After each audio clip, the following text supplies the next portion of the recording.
അടുത്തത് കന്നിക്കൂറാണ്. കന്നിക്കൂറ് എന്ന് വെച്ചാൽ ഉത്രത്തിൻ്റെ മുക്കാല്, ഉത്രത്തിൻ്റെ അവസാനത്തെ 1, 2, 3 പാദങ്ങൾ ചേർന്നതാണ്. അത്തം പിന്നെ ചിത്തിരയുടെ 1, 2 പാദങ്ങൾ ചേർന്നതാണ് കന്നിക്കൂറ്. ഇവർക്ക് ചൊവ്വ 7-ലാണ്.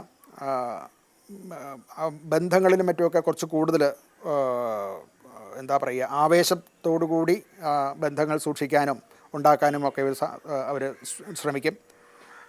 പങ്കാളിത്തത്തോടു കൂടിയുള്ള ബിസിനസ്, അങ്ങനെയുള്ള കാര്യങ്ങളിൽ താല്പര്യമുണ്ടാകും. അങ്ങനെയുള്ള ചില ശ്രമങ്ങൾ വിജയിക്കുകയും ചെയ്യും.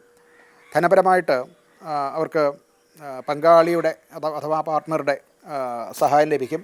ഭാര്യയ്ക്ക് പേരിൽ ബിസിനസ്സോ അല്ലെങ്കിൽ അവർക്ക് ജോലി അങ്ങനെയുള്ള ഉണ്ടെങ്കിൽ അവരെ സംബന്ധിച്ചിടത്തോളം അവരിൽ നിന്നും ചില സഹായങ്ങളൊക്കെ കൂടുതൽ കിട്ടുന്നു എന്നുള്ള ഒരു ഇതുകൊണ്ട് അവരുടെ ധനപരമായിട്ടുള്ള കുറച്ച് കുറവുകൾ വന്നാലും ഈ പങ്കാളി മുഖാന്തരം അഥവാ ഭാര്യ മുഖാന്തരം ഉള്ള സഹായങ്ങൾ ലഭിക്കുന്നതാണ്.